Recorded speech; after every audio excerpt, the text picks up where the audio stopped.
It's hard to recognize my life. Looking back on it, I'd always thought it would be a normal small-town dream wife, 2 kids, dog and a little house.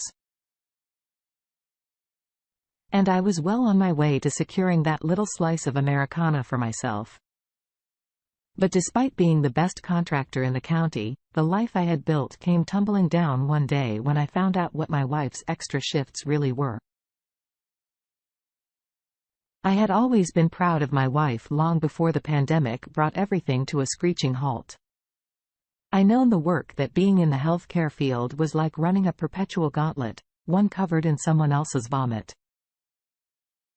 Melissa spent long hours taking care of elderly dementia patients in a nursing home as a CNA early in her career, coming home in tears at the state of the facility and the lack of help.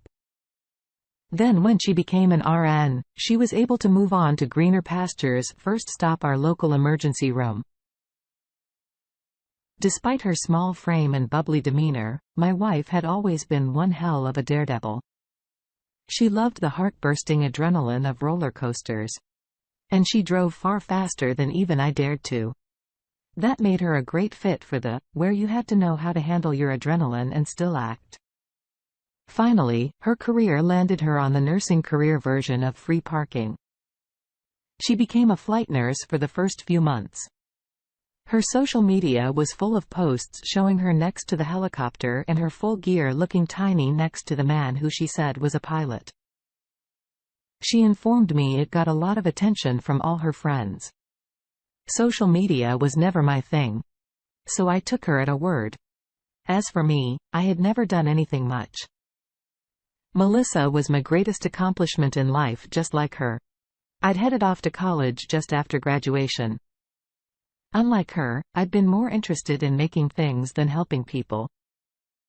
Her career as an engineer was what I'd been pursuing. When I finally met her, within 2 months, we were engaged and planning our life together, and my studies simply gave way to her own. Her job saved lives. After all, my career path wasn't anything quite so noble. So I fell back on my high school job working construction in a business owned by a friend's father. The money wasn't much, but it was enough to keep us alive while Melissa finished her education. Even when she was working while at college, it was a pittance. My paycheck and sweat ensured she ate, got to class and had a roof over her head. She said one day through tears as I surprised her with the money she'd been short to cover her books. One semester I told her, "You will make it through, I promise." Then I kissed her on the forehead. She didn't need to know. I skipped lunch every day for the last 2 months to scrounge the money up. By the time she made it to the big leagues of nursing, life wasn't quite so unsteady. We'd made it through the hard part. Now, she was practically raking in the money for the first time in our lives. It felt like we could relax and enjoy ourselves a little. I started taking more holidays off, hosting more barbecues for our friends, even went to an NFL game once or twice, and her girls' night out, girls' night in spa days. She was gorgeous with as much time and cash as she spent at the salon in the mall. You'd hope so. But why should I care? She was bringing home the dough and I was reaping the rewards. There was a downside though. I began to feel lonely with all of her time at work and all of the time she spent focusing on herself. She had hardly any time left for me. Of course, she deserved pampering after all of those hours being selfless, helping our patients in every place she'd work. But it didn't make them feeling any better. I loved my wife and wanted her desperately every minute of every day. And I couldn't seem to get her to sit still long enough to let me show her how much I adored her. Finally, I knew what needed to be done. Knew exactly what would really catch her eye, being young and paying for our own wedding. A honeymoon hadn't been a possibility. It had sad Melissa to no end, and no groom likes to see his looking down on her wedding day. So I made a promise to her that one day I'd take her wherever she wanted to go in the entire world, whatever she wanted, I'd make it happen. And I had always intended to keep that promise for our 5th anniversary. I kept that promise. I'm not too manly to say the week wasn't magical. Spending 7 days with the most beautiful woman in the world, seeing her body bronze in the sun and become dewy against the sheets is something anyone would be over the moon about, and she was as happy about it as I was. The glow in her eyes told the whole story. It felt like we were brought out of stas we'd entered upon saying I do, and that we were newlyweds all over again. There was no getting enough of each other. We made love for hours every night, every day. Even today. I don't think the memory of that vacation will ever leave me now.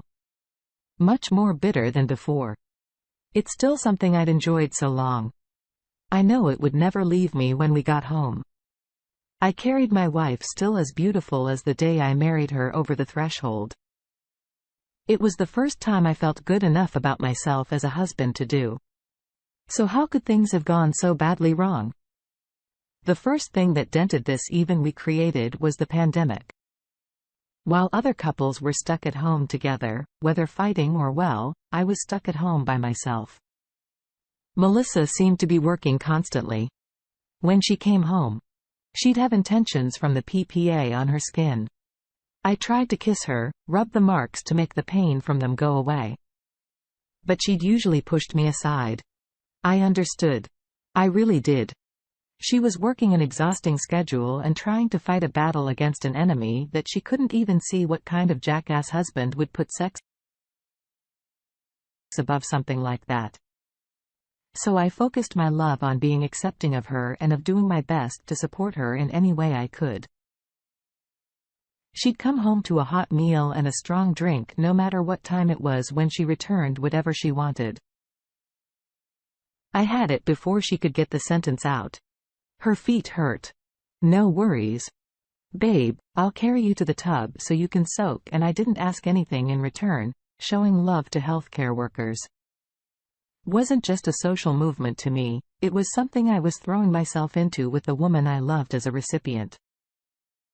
But even as things seemed to be slowing down, she started staying away more and more. I don't want you to catch COVID, she told me one day after she spent a full week in a hotel room near her workplace. Your family's health history isn't great.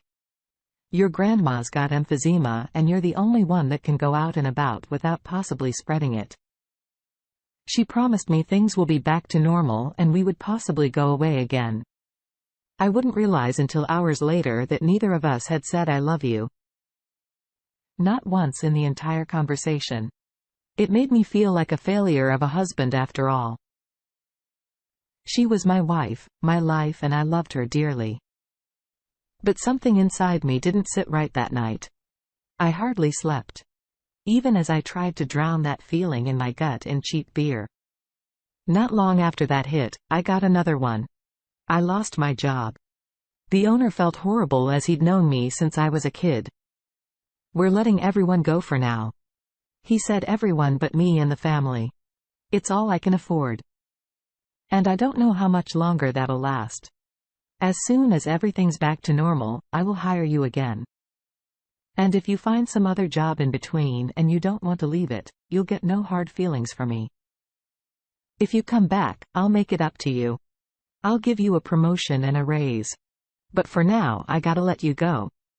I took my marching papers along with a glowing reference, and they promised not to fight unemployment, and came home early to an empty house and an absent wife. This was the time when the loneliness was the worst. I called and called trying to get a hold of her somehow, and for nothing but our budget, she had to know that I just lost the only job I'd ever had. And the income that had helped her rise to where she was today. The phone would ring and ring and ring, but I never got an answer. I must have texted her dozens of times. Nothing, but I assumed she was busy with work, and there was nothing more noble than working extra shifts at a hospital during a pandemic. Finally, 2 days after getting she answered the sympathy. I expected it was clear. I wouldn't find it with her. Why? How could you let this happen? She said, sounding angrier than I had ever heard her before. She berated me, told me that she had no intention of supporting a spouse who didn't work. It was an ugly side. I've never seen of her before. This was North Carolina, and we'd both gotten a heaping dose of old-fashioned values just from living in the place. But I'd always thought of her as my partner in life. And my partner had just left me feeling alone, uncared for and disgusted after that. The next weeks were a blur. I'm not proud to admit that I spent most of the time drunk doing anything else. Felt like moving a mountain. I just wanted to wilt to wallow in the sorrow that my happy life and marriage had become Melissa. And I didn't talk much. I only saw her once a week, sometimes less. We slept together once. She did seem nicer, more caring, even apologizing for her outburst. But that feeling in the pit of my stomach was back, and it wasn't leaving during one of our phone calls when she answered. I could have sworn I heard a man's voice. It was low. A bit gruff, and I couldn't make out what he'd been cut off from saying. The tone, though, unmistakable. Asking Melissa about it made her laugh. She said, "You just heard the TV. I'm catching up on some shows I haven't had a chance to watch in a while." Then I asked, "Why did it stop?" "Because I paused it to talk to you." She stopped for a moment. "What are you trying to say?" Suddenly? Feeling foolish? I didn't tell the truth. I brushed the question off and tried to talk to her as though nothing was wrong. Something was wrong, though. Very wrong. I'd hear her answer the phone out of breath. It would be because she just hurried back to the hotel to rest her feet. But never again did I hear that voice over the phone. At least one day, when I had run out of beer to drink and pity to consume me, I decided something had to change. I knew my wife was off work. Now COVID be damned. I was going to pick up flowers, put on something that wasn't 3 days worn, and I was going to go see my wife. She'll be so surprised. I told her I had no idea how right that would be and how wrong. At the same time, I had always known where she was staying, why she didn't like me to visit, and had told me of her own accord. I put my foot down. I was going to know where my wife was spending her nights. If only so I know where she was. If something happened, they were across town, close to the hospital she worked out of. It's why she said she had chosen them at the front desk. I stopped. A woman was working there, red-headed, a bit slim but with green eyes that struck me for a moment. Feeling a moment of disgust with myself, I smiled in a friendly way. It took some smooth talking, but I got a key card for her room. Her booking with my credit card helped with that. That was exactly what I wanted. I didn't want her to have the chance to turn me away here. I was dressed in my Sunday best and carrying a bouquet of lilies, her favorite flower, and a bottle of rosé wine. Her favorite drink. I was ready for a special night. I walked into a nightmare upon opening the door. I didn't really comprehend what it was. At first, the lights were on and I saw the bed unmade. Then I saw skin. Then I saw red. I was stunned, which is lucky, I suppose, otherwise I might be in prison now. But it was clear what was happening. My wife, my Melissa, being intimate with another man. I felt ill. I felt something beyond anger by now. She noticed me. She was shrieking, yelling about something, then sobbing. The man was putting clothes on. It was such a blur. Somehow I ended up in the foyer of the hotel, sobbing, heartbroken and barely conscious with grief over my lost marriage. It was the receptionist that had given me the key that finally helped, and Han was rubbing my back. That contact had more intimacy than anything Melissa had given me in months. My thoughts began to cool. I began to calm down. "You seem like a good man," she was saying. "You don't deserve someone like her. Don't let her do this to you. It's going to be all right." I asked her what she meant, and the truth came out. My wife hadn't been working so many extra shifts. In fact, she'd worked a little more than I had, a steady 40-hour work week all that time. She had been sleeping with other men. The receptionist hadn't kept careful track, but knew it was more than one. I didn't go home. I went to my friend's house, the one whose father had given me my job. He drank with me and let me crash on his couch until I felt like coming home. That took 2 days. There was one stop made between his house and mine. As it turned out, she was there trying to explain wanting to save our marriage after putting nothing towards it, then shattering it with her infidelity. I didn't want that. How could I never see her as my Melissa again. She couldn't be my wife anymore. Not after what I'd seen, but I decided to get the truth out of her, and I could use this to do it. Tell me, I said, my voice so grave. I could hardly recognize it. Tell me how many, and don't lie and say that was the only one. Eyes watery. She looked down, ashamed, I suppose, at her behavior. Oddly, I found that I didn't care about it. I was completely detached. 3. She told me the whole story, skipping no details at every point in her career. She found somebody to screw behind my back while I was slaving away in the summer sun. She was studying with a fellow nursing student while in school. She didn't pull extra shifts at the nursing home. A cook there had caught her eye. There was nobody after our trip. She said fervently, nobody, just you, until the man she'd been caught with, the pilot she worked with.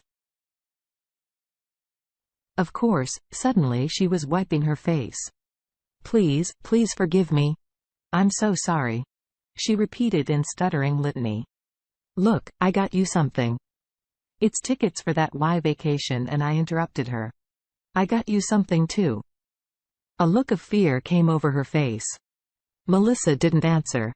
The only reply I had was handing out a packet of divorce papers. The divorce wasn't terribly lengthy, for about a month or so. It seemed like Melissa was going to push to stay together. I had heard that her pilot had gotten into trouble with his own wife for sleeping with mine. She decided to stay, but he was to have nothing with Melissa, with the other lovers long in the rearview mirror that left her alone as I'd been. I wasn't alone anymore. I was living my life and getting on with it. Work hadn't hired me back, but I've been building my reputation as a contractor. The pay was small as of now, but quickly growing. My buddy didn't mind me staying in his garage apartment until I found something a bit better. Best of all, I've gotten a pretty redhead's number from the hotel. Her name is Jean. We've had dinner 3 times now. I've never had to call her back more than twice. As for Melissa, there's something we both learned about our state law. When adultery is the cause of the divorce, it can be used to determine certain aspects of the split. Things like alimony. The judge was horrified by Melissa's behavior and took into account everything I've done to help her and how my now ex had betrayed me. That account turned out to mean a rather hefty sum of alimony every month for a very, very long time. The first night after the divorce,